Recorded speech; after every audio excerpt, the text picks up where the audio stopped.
Après avoir terminé la conduction du message nerveux, on est arrivé à ce schéma de la plaque motrice. Et donc maintenant, on va s'intéresser à la transmission de l'information au niveau synaptique, que ce soit entre un neurone et des fibres musculaires, ou alors entre neurone et neurone au niveau de la moelle épinière. Donc ça nous amène au petit 6, la transmission synaptique. Donc ici, on est entre deux neurones. On remarque qu'il n'y a pas la même chose des deux côtés, et notamment des petites boules qu'on appelle des vésicules de ce côté et pas de l'autre. Mais on remarque aussi qu'il y a un espace qu'on appelle aussi la fente synaptique entre ces deux neurones. Et si on regarde maintenant entre un neurone et un muscle qui est ici, on remarque également une fente.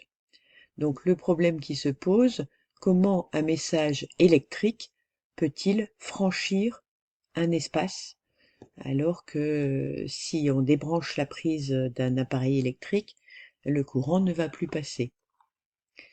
Eh bien, cela est possible. Donc ici, on a les deux types de synapses.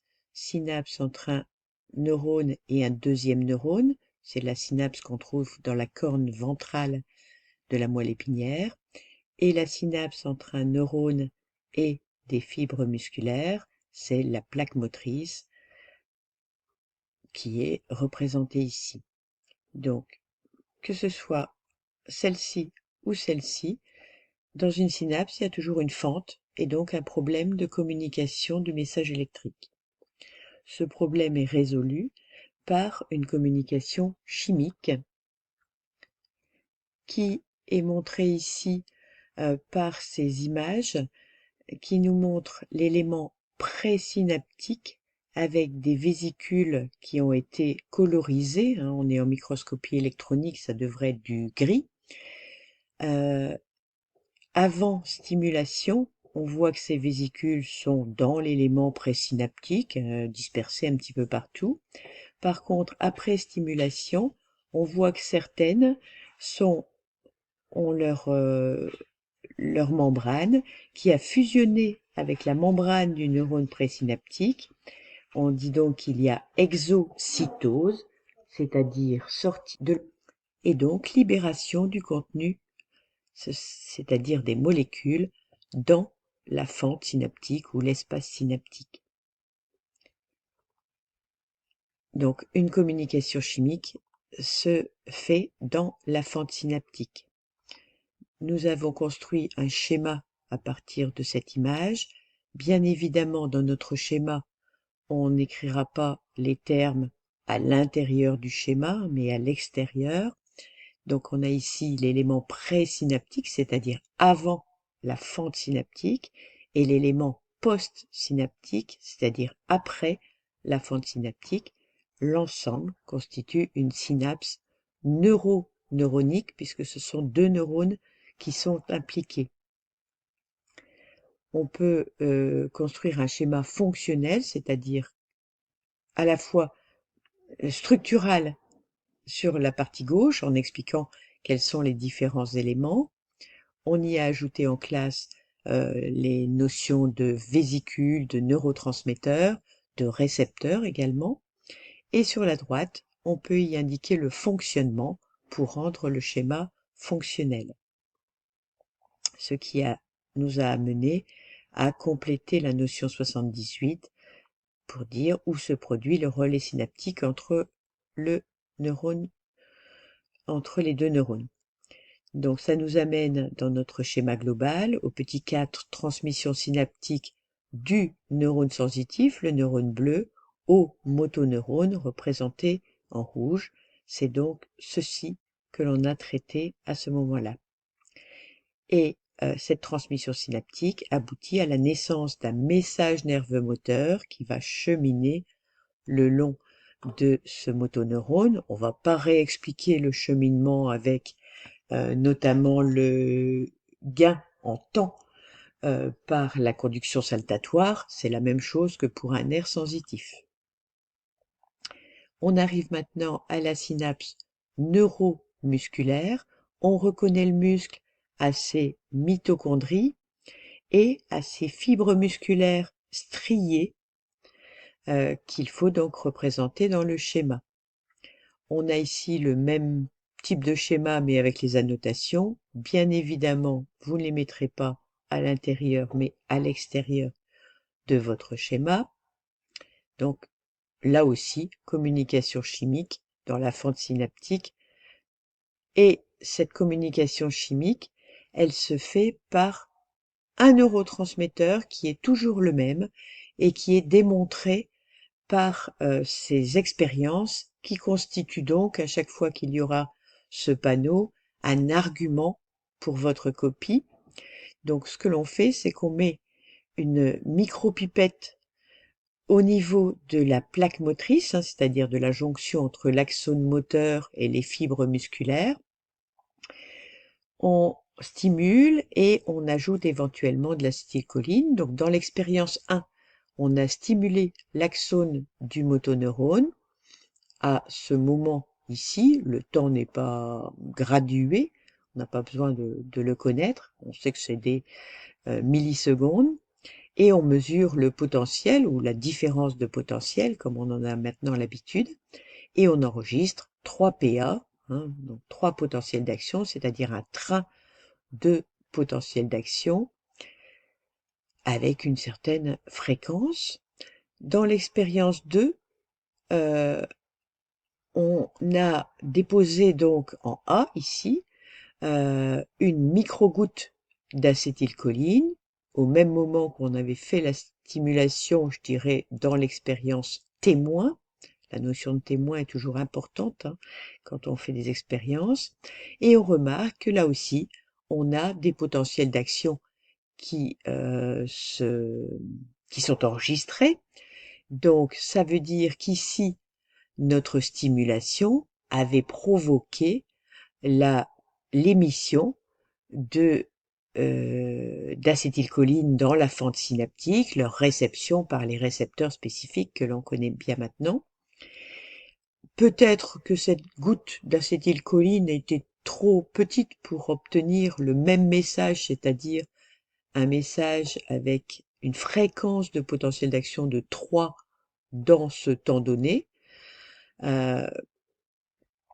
Troisième expérience, on met en A un dépôt de gouttes, de plusieurs microgouttes cette fois, et vous voyez que le message nerveux a une fréquence plus importante, ce qui nous confirme je vais y arriver, le codage en concentration de neurotransmetteurs qui se fait au niveau de la synapse. Et enfin, dans cette dernière expérience, on a injecté cette fois à l'intérieur de la fibre musculaire et non plus sur la membrane, comme les fois précédentes. Et là, on n'a aucune réponse. Ce qui nous prouve bien que le messager chimique va seulement se fixer sur la membrane et non pas rentrer à l'intérieur des fibres musculaires. Donc, un bel argument pour votre copie. On peut donc maintenant, on a le système complet et noter la notion 79, le centre nerveux conduit le message nerveux jusqu'à la synapse neuromusculaire, qu'on appelle aussi plaque motrice, qui met en jeu l'acétylcholine, c'est le neurotransmetteur dont on vient de montrer l'importance.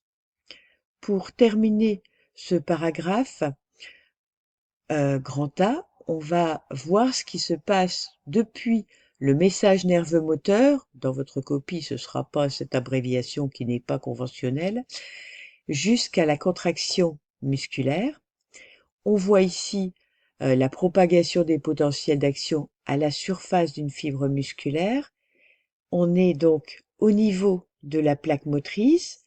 Les potentiels d'action qui devraient être ici au pluriel, arrivent au niveau de cette plaque motrice, au niveau de plusieurs terminaisons synaptiques, et vont se propager à la surface des différentes de notre fibre musculaire.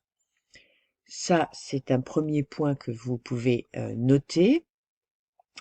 Et ce qui va être important, c'est que la fixation du neurotransmetteur sur son récepteur, c'est-à-dire de l'acétylcholine sur son récepteur spécifique, va entraîner des modifications à l'intérieur de la fibre musculaire. Alors, il faut savoir qu'une fibre musculaire, c'est constitué de myofibrilles. On le verra dans un prochain TP, on les observera au microscope.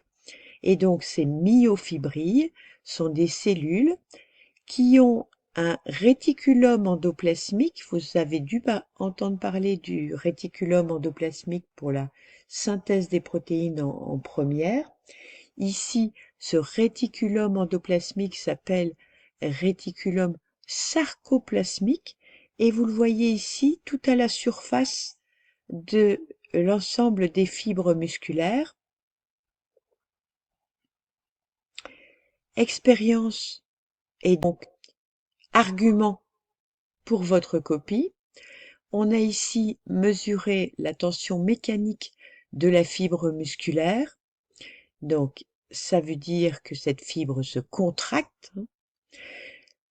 On mesure en parallèle le taux de calcium qui est dans le cytosol, c'est-à-dire le liquide du cytoplasme, et on remarque que ce taux de calcium augmente avant que la tension de la fibre musculaire augmente, c'est-à-dire que la fibre musculaire se contracte, mais aussi le potentiel membranaire de la fibre musculaire a été mis en parallèle et c'est encore avant que ça se passe. Ce qui veut nous dire que dans le déroulé, on a d'abord le potentiel membranaire de la fibre musculaire qui va déclencher la libération de calcium par le réticulum sarcoplasmique et enfin, la fibre musculaire va pouvoir se contracter. Sans la libération de calcium, ça ne fonctionne pas. On a ici une confirmation par cette nouvelle expérience, donc deuxième argument pour une copie. Tant qu'on a du calcium, le muscle se contracte. Quand on n'a plus de calcium, donc on a un petit peu en réserve, pouf, ça tombe, il n'y a plus de contraction. On remet du calcium, ça remarche. On met quelque chose qui bloque, qui s'appelle un chélateur, donc qui fixe le calcium, ça marche plus immédiatement. Donc, importance du calcium. Votre schéma global devrait à peu près reprendre ces informations. Je vais accélérer parce que je n'ai le droit qu'à 15 minutes gratuites avec le logiciel. On n'ira pas jusqu'à la notion de tubule transverse et attention, vos annotations en dehors du schéma. On essaiera de voir si on en a le temps en TP, ces fameux canaux calciques qui permettent au réticulum sarcoplasmique de laisser sortir le calcium, sinon vous le notez dans votre cours déjà, on les a ici. Donc on peut terminer notre schéma et ce schéma ici est un bon schéma récapitulatif, mais attention, on n'écrit pas à l'intérieur du schéma. Ce qui nous amène à la notion 80 qui est maintenant totalement construite. Et on arrive au bilan à la contraction musculaire et donc la réponse motrice, c'est-à-dire le pied qui s'étend, qui réalise une extension. On a donc tout vu sur le réflexe. On va maintenant se demander comment le cerveau peut contrôler des mouvements qui ne sont plus réflexes, mais volontaires. C'est ce qu'on va faire en TP. Merci pour votre attention.